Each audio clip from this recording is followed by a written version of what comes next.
right. I'm so happy to have you here in the session, Navigating Perimenopause with Confidence. Here, we're going to break down what perimenopause is, what you can expect, and how you can best support your body and hormones during this major transition in your life. So, to start, I wanted to share some survey statistics just to kind of help you see how not alone you are if you're feeling this change, you're feeling disconnected from your body, not sure what's going on. This is a phase. Everyone has to go through it. You can see that more than 60% of women don't feel informed about it. And this is women that were surveyed once they were in menopause. And it's like they had no idea what to expect. And I think that's what is lacking. We know so much, and we're going to talk through, what we know about perimenopause and what we're going to expect. But so many women just don't get this education, and it's just not talked about. And that's really what's lacking, which is why I wanted to do this session. The statistic that I wanted to point out, though, was the poll of 4,400 women.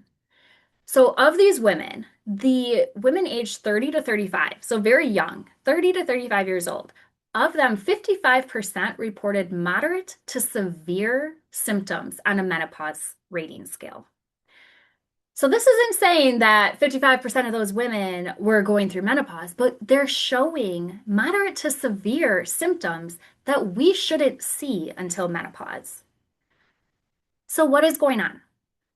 Why is this happening so early? That is really the question that should be asked. And with that, oops, sorry. Oh, yeah, I know, super high. Um, of those women, they're experiencing these symptoms because of hormone insufficiency. So it's not that they're necessarily going through perimenopause at 32 years old, but they have the same symptoms because they don't have enough of their hormones being produced. So hormone insufficiency is what we call that. And I think the best example is if we look at the rate of infertility. So that is kind of where I see working with women in hormone health, I see women of all different ages. The hormone insufficiency is present throughout and is often the reason why women are coming to see me. But when they're younger, it's infertility they're struggling with.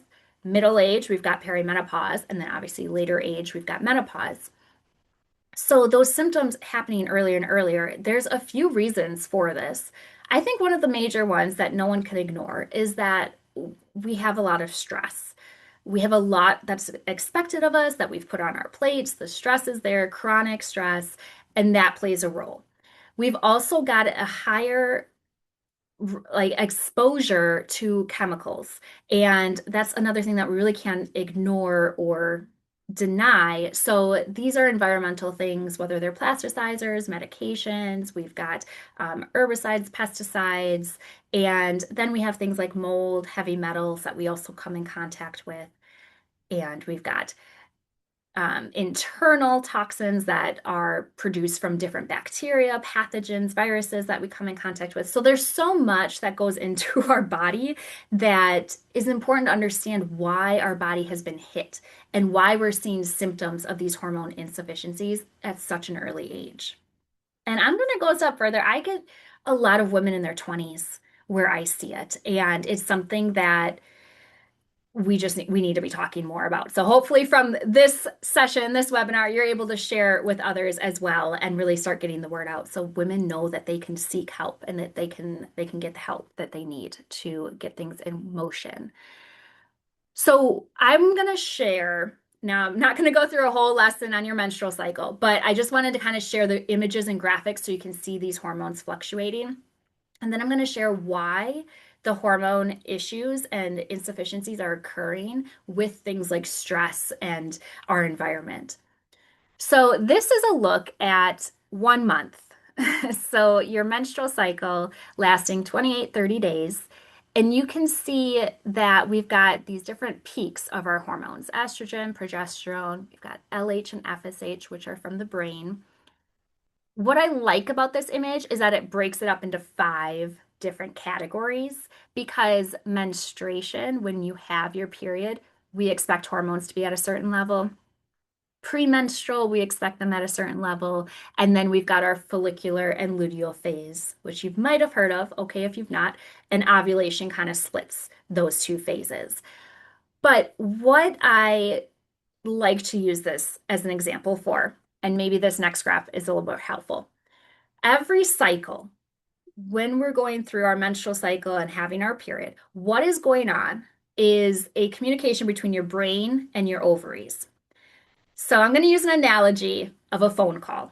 So once a month, your brain is calling up your ovaries. Hey, ready to release an egg? Are you good? Okay, cool. Done. Hang up the phone, call you next month. So every month, your brain, and I mean, it's a lot more complicated than this, but trying to break it down into super easy understanding. So your brain's calling your ovaries. Ovaries pick up, great, same page, going to release the egg, going through ovulation. Egg doesn't get fertilized, you get your period, and you start all over. When we are aging or ovarian reserve is declining and perimenopause starts, the brain is calling the ovaries, but that connection isn't happening as well. So let's say now the ovaries are only picking up every third phone call. And so when that communication starts to break up, that's when we see our symptoms. Okay. And with progesterone, you can see here, it's going to decline. How quickly and how drastically it declines is going to then affect the symptoms and the severity that you feel. So, declining progesterone tends to be one of the first things that's giving you symptoms that you're noticing. Things like brain fog, fatigue, mood swings, anxiety. That oftentimes is that progesterone dropping too fast or too quickly.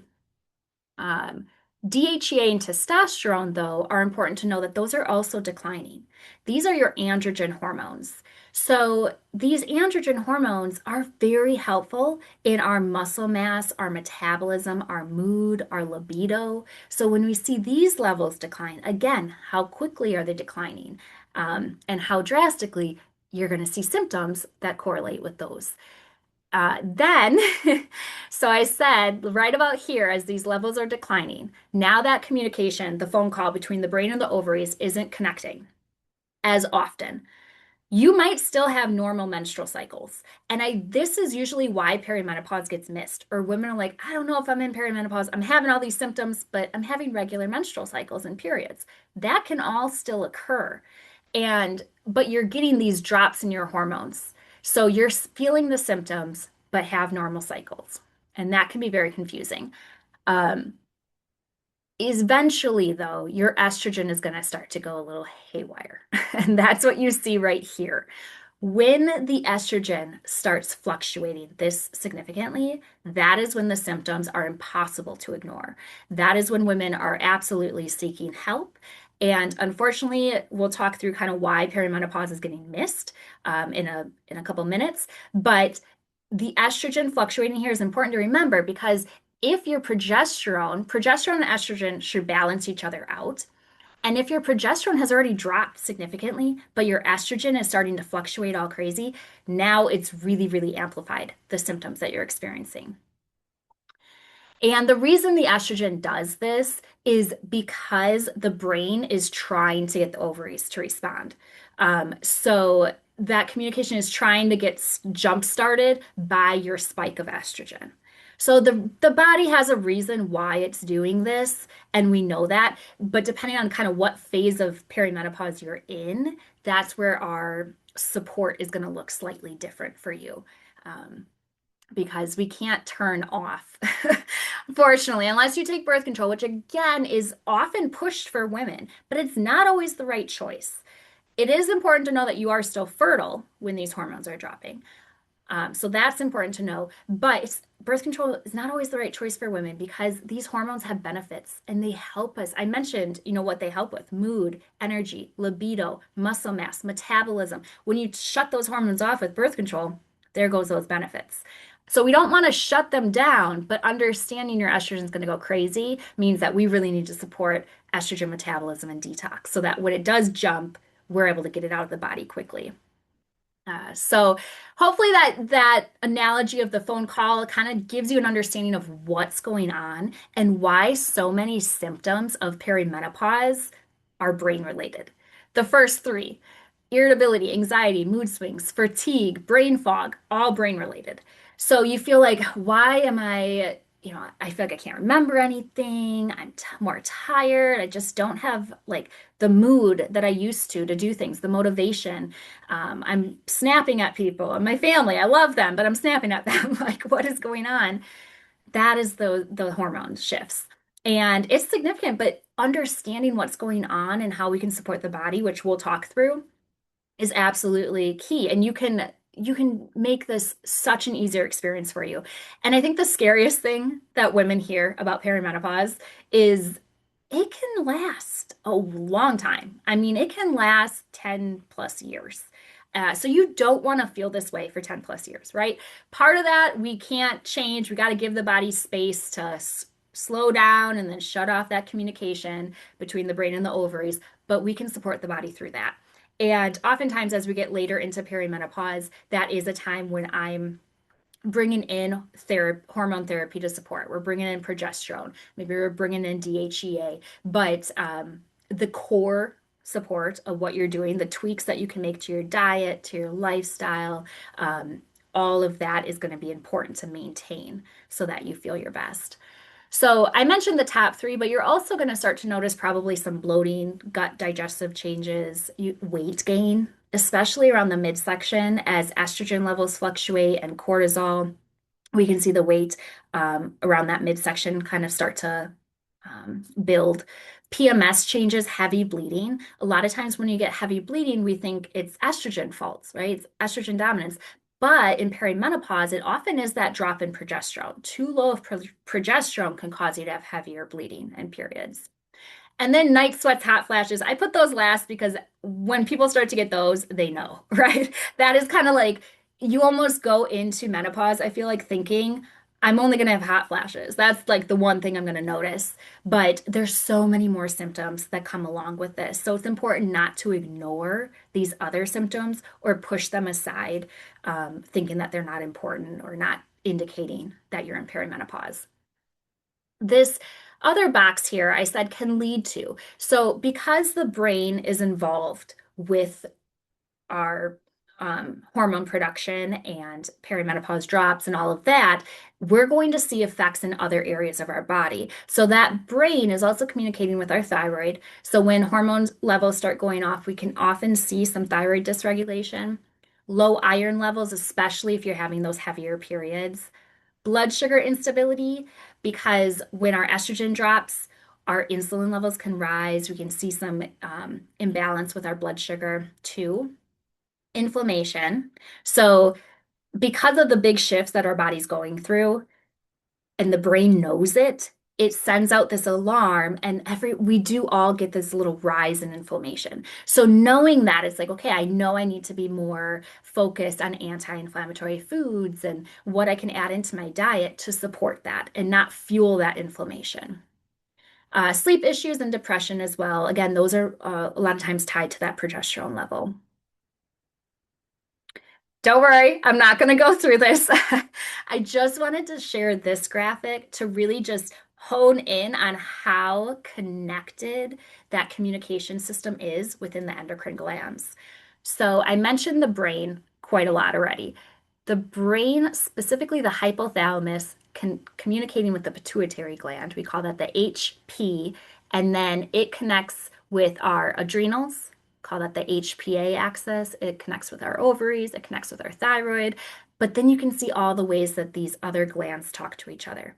So we've got gut health in there, duodenum, pancreas, we've got brain, we've got thymus, which is the immune system, we've got liver, which is our detox. And I have an arrow not yet understood. That's because we don't know even that much about what the liver goes through when women are going through perimenopause. So there's so much that we still don't quite know because perimenopause and menopause has not really been given much attention. Now it is. I feel like now there's this huge rise for it, which is amazing because research and guidelines and all these things are going to start coming out in a lot more frequency, hopefully. But even though we don't quite understand exactly to what extent all of these glands get affected, what we do know with functional nutrition, we know how these glands work and we know how we can support them, give them what they need. How can we support our gut health, our immune system, inflammation, liver detox pathways? That we all know. And in doing that, we can make sure we give our body the best place to be at when these hormone fluctuations start happening.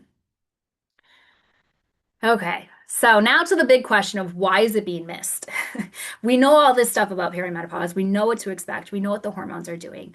So when women go to the doctor and say, I'm experiencing these symptoms, why do they get pushed aside? Why is it being missed as, hey, you're in perimenopause. This is what we can do about it. One, women are told they're too young to be experiencing it. And that's because the average age of menopause is 52. And I think a lot of practitioners, I mean, if they're not in the hormone field, they think, well, you don't go through or menopause until 52. You're only 39, so you're too young. You're too young. It's not going to make sense. But what they don't realize is that the symptoms, the hormone drops, those are happening for years prior. And you don't want to be sitting here with symptoms for 10 plus years. You want to be addressing and making sure that you're supporting the body through this transition. So, yeah, menopause isn't on average until 52, but perimenopause prior to that can absolutely be in your 30s and your 40s. The other reason I think is that the symptoms of perimenopause, especially those early ones, the mood swings, brain fog, fatigue, they mimic that of stress, that of burnout. And so if you go to a doctor and you tell them I'm having mood swings, brain fog, fatigue, and they look at you, they ask you some questions, they're like, oh, you're a mom, you're busy, you're working, you're dealing with all this stuff, you're stressed, you're burned out. You have to relax, or, you're anxious, here's an anxiety medication. So they're not wrong in being like these symptoms indicate this, but really digging deeper and looking at your system and your symptoms as a whole and where you are in your cycle and how that's going, and just kind of really understanding your body and the symptoms you're having, that can help to rule out stress burnout. But as I talked earlier, one of the contributing factors to women experiencing the hormone insufficiency earlier and earlier is going to be stress. So it is something that is important to identify and to work on, absolutely. But it doesn't mean you just need an anxiety medication, because that's only going to add to nutrient deficiencies if those are present. It's also, even if you Google it, I know it says, anxiety medication shouldn't cause weight gain, maybe 3 pounds or so, but that's just not what I've seen in my practice with women. I see women, especially if they're on anti-anxiety medication for 10 years or more, almost always have this weight that just does not go away. It is so stubborn. So I truly believe there is a connection, and it makes sense when we're dealing with our neurotransmitters and our hormones. It makes sense that there is a connection. So, stress, burnout, absolutely important to address, but addressing that doesn't necessarily mean a medication. It means we've got to change things in our life, in our response, and in ourselves. So we'll kind of talk through that um, on the next slide, I believe. Also, hormones fluctuate, which makes it kind of difficult in perimenopause. But there are some labs that can be very helpful for us to get early on, and we'll talk through those as well. So just starting, how can you support your body? What can you do? What most women get wrong when they start entering and seeing these symptoms is one, thinking it's just stress, pushing it away, or thinking life's too busy right now to do anything. I'll just wait a month or two, it should slow down. Hopefully you've been through this cycle enough times. I know life doesn't slow down, okay? We have to make it. So don't push it aside. Two, if they start to see the weight gain come on, they might cut calories too low, or maybe go cut carbs out completely and do like a very strict keto diet. But the issue here is, again, as our hormones drop and our body's going through this transition, the brain already has sounded that alarm of, hey, body, we're under some stress. We're going through a lot right now. We're under some stress. And that's why our inflammation goes up in perimenopause. If you then cut your calories too low or you cut carbs out completely, you're going to add another layer of stress to the body. That does not bode well for our hormones. Also, cutting the carbs out completely is not a good thing for our progesterone levels. And remember that graph where progesterone goes down, which leads to our estrogen being even more crazy. We need to support as much progesterone that our body can produce as possible. So we need to make sure that we do have some good, healthy, complex carbs. So it's not to say you can't be low carb. I usually do recommend that for women in perimenopause, but we have to be it just means that you have to be that much more particular about what kinds of carbs you're consuming. And we'll talk about that in a moment. The other thing would be overexercising too. And especially with adrenal and cortisol issues, if we're in HPA dysfunction, burnout, overexercising, pushing your body too far is another layer of stress. So you can see how women easily can pile on all these layers of stress that puts the body basically in this just standstill. Yeah, you're not going to lose weight, you're going to be tired, you're not going to feel good, and the body just gets stuck. So making sure we're doing what we can for the diet, we're tweaking our diet, and we're tweaking our exercise, but we're not going to extremes because that's going to put too much pressure and stress on the body, which is already in that state. And then relying on supplements. Supplements are helpful. Absolutely. I use them. I love them and I recommend them, but they're a tool and they're supplemental. Okay. So the only way that a supplement is going to have effect is if it's in addition to our diet and our lifestyle and us making changes there. So the labs that I recommend, I always love a good advanced hormone panel. I use the Dutch panel, and it's my favorite because of the amount of information we get from that, from our sex hormones, production, metabolism, to adrenal, stress, organic acids, which are nutrient markers, inflammatory, and neurotransmitters. It's so much info. It's amazing. That is one I always love. But when we're looking at just kind of your labs to get tested annually to make sure to identify any kind of contributing factors that'll make hormone imbalances worse or addressing any deficiencies, then these are the labs that I do recommend. So, thyroid panel, because again, when our hormones start misfiring, our thyroid dysfunction can jump up. So, looking at your thyroid, the TSH, but also your T4, T3, reverse T3 is a marker of an inflammation. So, if we have higher inflammation in the body, that reverse T3 level is going to be higher, and it's going to basically deactivate any of that active thyroid hormone. So, that's our metabolism, our energy, hair, skin, temperature, body temperature, all of that stuff is what your thyroid is going to function. Iron panel, because again, if heavy bleeding or having a lot of fatigue, we want to look at anemia. Iron also, if you have anemia, and this is again something like deeper that isn't always talked about, but if someone has like chronic anemia and they're using iron supplements and they don't have that heavy of a period, what is going on? Anemia can also be a sign of infection, and oftentimes pathogens, so like in the gut, pathogens use iron as a source of fuel. And so if someone's anemic and we've done everything to help bring that level up and it does not, that tells me something else is using up that iron. So that's when we need to maybe look at a gut health panel, look at a stool analysis, and just make sure that there's nothing going on there in terms of like an active or chronic infection. And then for nutrients, vitamins D and B12 are kind of the two big ones I like to see. Insulin, though, is a big one as well. So as our estrogen levels drop, that can allow our insulin level to rise. Insulin is absolutely required by our body. It helps bring energy, glucose into each cell.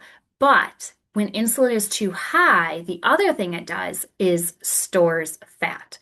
So if someone is gaining weight very readily and easily, very quickly, like that insulin level is something I'll always jump to.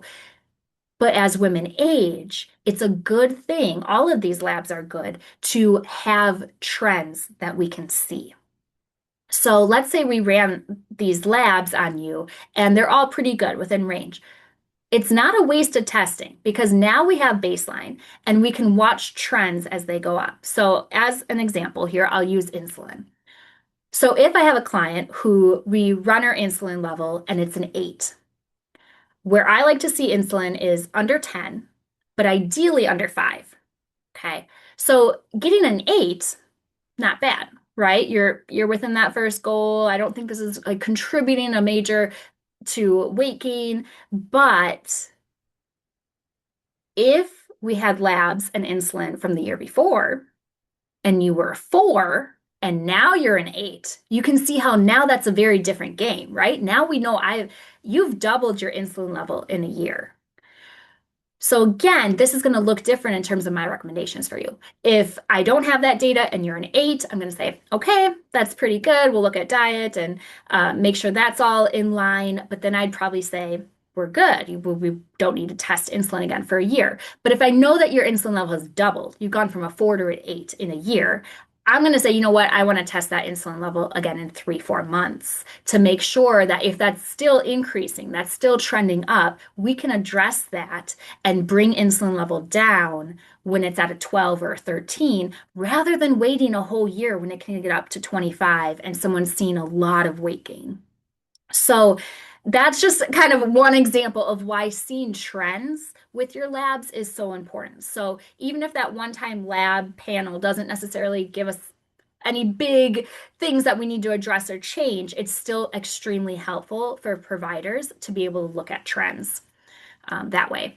And then at the bottom here, I just put symptoms matter most because, especially in terms of hormones, every woman is going to feel good at a little bit of a different level.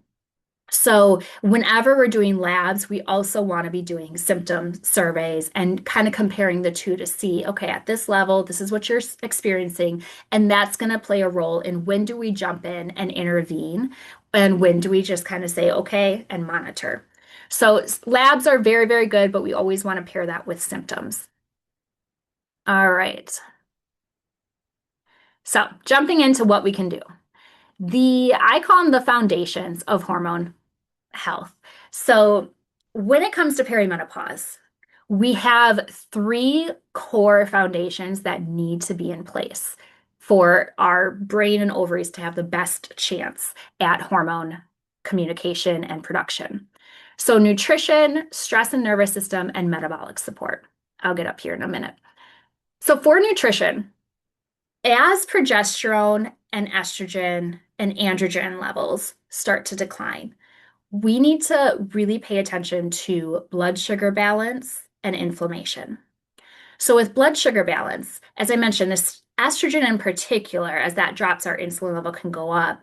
We need to make sure that protein and fiber are major focuses and areas that you're getting enough of. So, in terms of protein, the exact protein amount is going to look different for each woman, but on average, we need a minimum of 65 to 80 grams of protein in the day. And again, that varies on each woman's size, but 65 grams of protein to 80 grams of protein per day is that minimum. So that's a great place to start. And you can use like a food tracker or look up like serving sizes and just kind of get an idea, ballpark of how much you're eating. But protein is kind of that first focus. Spacing that protein out throughout the day too is important for the blood sugar. So that looks at maybe starting the day with 20 grams of protein, maybe lunch and dinner, you're hitting closer to 30 grams of protein with a snack of again, another 20 grams would be 20, 40, 60, 100. There you go. You don't even need that much necessarily for minimum, but that can be kind of how you space out that protein with your meals throughout the day. Fiber, very much the same way. So fiber helps with the blood sugar balance, but it also has so many other factors that makes fiber just a huge, huge push for me when I'm working with clients. We want here to get a minimum of 25 grams of fiber per day. Average American is closer to like 12 to maybe 15 grams of fiber, but usually I don't even see that high. So we need to get quite a bit more fiber. It becomes something that you do need to keep in mind. But once you get in the hang of it, when I'm working with clients, it's like looking at your meals or your recipes, how can we just easily bump up that fiber a little bit by doing swaps or little additions? But once you get comfortable understanding what foods are bringing you fiber, then it gets a lot easier to hit those goals. But minimum of 25 grams of fiber per day. Again, you want to space that out with your meals to help with that blood sugar control. But fiber does so many more things. Fiber is going to help with our gut health, microbiome. It also helps with detox. So, fiber is what will bind within the gut to certain toxins, excess hormones, things that the liver is trying to get rid of. So, fiber is extremely important. And then, as I mentioned, we know that inflammation is going to pop up for us a little bit as we move through perimenopause. As inflammation comes up, we need to battle that, keep that managed. So, anti-inflammatory foods, what can you add in terms of your meals, but teas and herbs and spices and recipes and all of these can focus around anti-inflammatory. And if you need like a diet to go off of, one that has always stood out has been the Mediterranean diet. There's a lot of great anti-inflammatory foods and ingredients within the Mediterranean diet. The one thing I would say with that though is you do need to keep in mind the carbs. You don't want those to go too high. So again, working together is helpful and just kind of tailoring this stuff, but overall we want to be focused on that protein, hitting those fiber goals with our diet. Now, stress and nervous system. You really need a reset here because you heard me say the brain so many times. That is where we're perceiving our stress, right? Most of us don't have truly danger stress around, which is awesome, but we have so much perceived stress. We have so much on our plate that we're trying to balance, and maybe our personality, we're not giving ourselves enough rest and patience and grace. So, this is an area that I would say is probably the biggest challenge I have with clients is the nervous system reset. And the reason it's so important is because we have a lower tolerance during perimenopause. As your hormones are fluctuating, your hormones helped give you protection. They helped build your tolerance. When they drop, we lose that. So you might be like, everything stayed the same for me. My environment, my relationships, my job, all of it's the same. So why all of a sudden do I feel like I'm snapping? I'm more anxious. You just feel more overwhelmed quickly. Why? It's because you've lost, those hormones have dropped and you've lost that resilience. It's not about taking away stress because nobody can necessarily take it away. But what you can control is your mindset, your response to things, and you can incorporate what I see, what I put at the bottom here. I like the word micro practices, daily micro practices. So, what are small things that you can incorporate or you can do in your day to day that are going to have a major impact on your response and your stress? So I think one thing that I've encountered that is challenging is when a woman kind of stops herself. She kind of puts a guard up. And when we talk about this, she goes, I can't, there's nothing I can change in my life right now. Like it's super busy, it's chaotic, there's nothing I can change. And I was like, well, right there, you're the biggest hurdle to get over, right? You're blocking your path because if you sit there and say there's absolutely nothing I can change in my life, then nothing is going to change in your body. Nothing is going to change in how you're feeling. You really do need to kind of feel empowered and know that you can change. And yes, maybe you can't change your job, or running your kids around to these different activities. Those kinds of things are set. But working on your mindset, and this is where a therapist is amazing, can be so, so helpful at this time in your life when you're shifting a lot and you just need help understanding that. We need a lot of self-reflection and to really give ourselves permission to say no, to put up new boundaries. And I feel like I see this, and it's so empowering to me to see older women who have done this and are very open about it, that they have these boundaries, they say no, they create space for themselves to rest and relax and do things they enjoy. And that is something that you can own right now. And it doesn't have to be major. And this is where, again, we can talk through ideas specifically for you in your life, what will work, but it is possible. And that's what I want you to truly know and feel confident in that you can change, but you do need to make that choice. And yeah, life doesn't slow down unless you make it. That's for sure. There's no slowdown. It doesn't get easier, it doesn't slow down, but you can force it to. You can make it. You can make your own decisions on the little things in your day to day. All right, and then metabolic support. So exercise, strength training you see in there with our androgen hormones dropping, testosterone, DHEA, those are super helpful with our muscle mass. As those drop, it becomes so much more important for us to make sure that we're doing consistent strength training. We're working our muscles. We're helping to maintain as much of our muscle mass as we can because as we move farther down the line into menopause, we're just going to continue to lose those levels of hormones and it's going to be that much harder to build muscle mass back up. So it truly is so important to be making sure that you're doing what you can for your muscle mass right now. And that's why over here with diet, protein is especially important as well. So, strength training, bringing that into practice, consistent movement is one I love because I work with a lot of women who are in different stages of stress dysfunction. Their stress response is poor, they're in burnout. And so we can't do like aerobic exercise and all of that because it's too much on their body. But consistent movement in your day, absolutely, everybody can do that. And our bodies are made for it. And what that looks like is walking and stairs and just the little things where one of my mindset changes that I kind of laugh at because I'm like, oh yeah, that works for everyone in my family. Is like think of chores, vacuuming. So for 2 Christmases now, I've been asked like, do you want me to get you a Roomba? Do you want one of the automatic vacuum cleaners? And I'm like, no, no, I refuse to get a Roomba because I'm like, me vacuuming is me moving. And if I start taking away these little ways that I'm moving throughout my day, I'm not going to be moving much. So I like refuse to get a Roomba. Um, but what I mean by consistent movement, maybe that's parking farther away at the office. So now you're walking farther to and from work. Maybe you leave for lunch. So that's another walk to and from.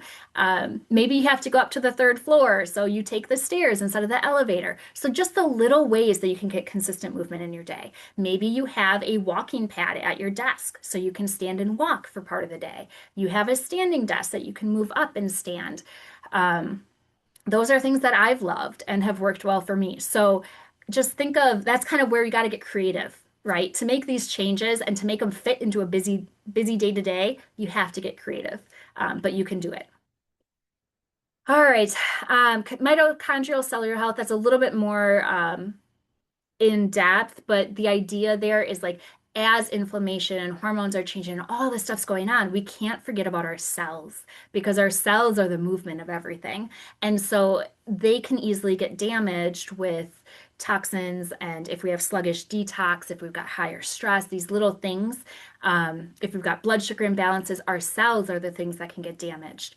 And mitochondria is the little energy source within each cell.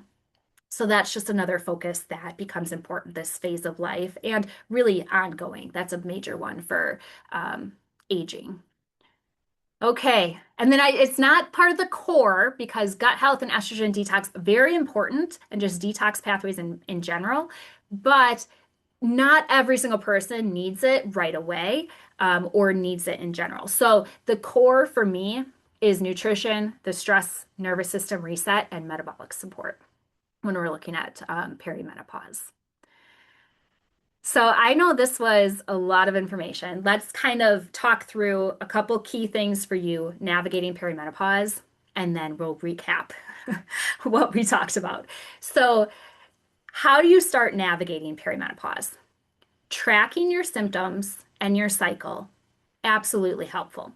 This data not only takes the pressure off you trying to remember, but it's super helpful for providers like myself. When I go and I ask you questions about symptoms and how often are they occurring and about your cycle, you don't have to pull this from your brain, from your memory, because we know that's a challenge. But you have it tracked for a few months and you are able to bring that up, and that data can be super helpful. Same goes for testing, as I talked about, where testing not only your current levels gives us, deficiencies that may be going on that we need to address or any other underlying issues, but it's going to start giving us that data for trends so that we can start seeing the trends of your labs and address issues before they become major. Choosing a provider you trust and a team that'll support you is extremely important right now. So, a provider, finding a doctor that you like, getting set up, and then having a team to support you. So a team could be dietitian, coach that is really working with you on the day-to-day, the application, working through the challenges, the roadblocks that you're facing. So that, of course, is helpful. Also, a therapist, if you can afford and have that, a therapist can be extremely helpful as we're doing self-reflection. We're working through how you're responding to things. We know your tolerance is lower. We need to kind of readjust life and ourselves a little bit. Think of it as a nice little opportunity to grow. And then make a commitment to yourself. You're going to be open to changes. And you want to feel better now and not keep pushing this off for a later date. Okay. So hopefully these are things that you can start to put into place and get going before the new year, even. A provider might be hard, but if you don't have one yet, that is a good thing to always have set up, because if we need to look at, ultrasound, or something bigger starts happening, you need a provider to be able to help with that. Okay. So recap what we know with perimenopause. Now you understand the hormones that are dropping. Progesterone's dropping, testosterone's dropping. You understand estrogen's going to have fluctuations. This is the driver behind the symptoms. You also understand that your tolerance to stress and environments are going to be lower. So stress resilience is not there as much. We need to support that. We need to adjust things to support that. Um, and then also, you know what to expect and how things are going to shift in the way that we're supporting hormones, right? Once we start identifying, like, yes, progesterone is low, we can supplement, we can provide progesterone support. When estrogen starts going crazy, know that we're working with estrogen metabolism and detox to make sure those are coming out. So the path along perimenopause is the path. It's a journey. It's going to kind of shift what we're doing to support, but it's going to make you feel so much better and make the whole journey so much easier. So I know we talked through a lot, and you're probably like, okay, great. This all sounds wonderful, but how do I do it? What do I eat exactly? How do I support my stress? Is the symptom normal? Where do I even start in terms of the little things I can do in my day? So don't worry, I thought through that. And what I wanted to share and invite you to, if you're like, yes, this resonates, I want to get going on this, is in January, I'm going to run a live 4-week workshop, perimenopause groundwork workshop. We're going to work through over the 4 weeks all of those core foundations of diet tweaks and the nervous system reset and the metabolic support. We're going to break that down, though, week to week with one main focus. I'm going to slowly drip content to you. So that's the wonderful thing about the live workshop, is it's not just here you go, a bunch of information of what to do. I'm going to just slowly drip this content to you as we're working on it. The other thing that is so beautiful about a live workshop is that I'm creating in real time with you. So it's tailored to the symptoms and the challenges that you're experiencing, because you're letting me know that. I'm answering, I'm creating, whether it's a handout for you or maybe it's recipe meal plans that'll help kind of make it easier. But all of that stuff is just real time. I'm going to create, I'm going to address that. So it's such a cool experience. I've done these workshops a couple times in the past 10 years, and they're always my favorite. I had to stop myself at 4 weeks. I would have loved to be like, hey, it's going to be 3 months, 6 months. Let's just keep going. But I stopped myself at 4 weeks because in those 4 weeks, I truly believe we can get a really good core foundation for you set. You feel very comfortable about how you've tweaked and adjusted your diet. You feel comfortable in the micro practices that you're going to be using. And you feel confident in knowing, the next steps of what we can do as symptoms might come and pop up and all of that. So it's a great opportunity to really dive in to the core support that we need to do with perimenopause. And it's also going to be in a way that's just very interactive and not much work on your end besides, me slowly giving you little goals and I'll break it up into small attainable things. And then it's just communication, hey, asking questions, we get to address that, or you need more support, you hit a roadblock, we get to work through that over the 4 weeks. So I'm excited. I'll send more information. I know this isn't much information. So I'll send more information in an email about this, and I'm gonna have a kind of a pre-sale here for anyone that's listened to the webinar and wants to jump in and snag a spot right away, because I'm gonna keep it small, and I think that's important with a workshop like this so that everybody does get their questions answered that way. So hopefully this was a helpful webinar. You were able to gain some information from this. Hopefully, you feel understood and that you're not crazy. There's a lot going on in your body. Uh, I do have questions, a time available for questions. If anyone has any, feel free. You can drop it in the chat, or you can just jump in and ask. But while I wait for any questions, I should probably pull up the chat to make sure there's none in there. While I wait, I will just kind of address two that I have gotten even before the webinar started. One was, what if I'm not sure I'm in perimenopause? Totally okay. And what you learned, most women don't know if they're in perimenopause, right? Because you can still have regular menstrual cycles. So it makes it very confusing to know, am I in it or am I not? So the core foundations that we're going to work through in the workshop works for everybody. Works for hormone insufficiency, even if it's, stress related early on, or if it's perimenopause, obviously is our focus. But yeah, it works for everybody. And then the other one, where did I wrote down another question. Oh, this wasn't a question, but this was one I thought people might think of. Oh, thank you, Christy. I'm really busy. Will I have time? Yes. And that's why in with the workshop, like this whole atmosphere, I'm gonna just do everything slow, like give you the stuff one by one and do that drip release so that you're not overwhelmed and if you feel very clear on, okay, this is what I'm working on right now. Right now, for the next few days or this week, I'm gonna focus on my protein. Or I'm going to focus on this meal plan that meets my protein fiber goals.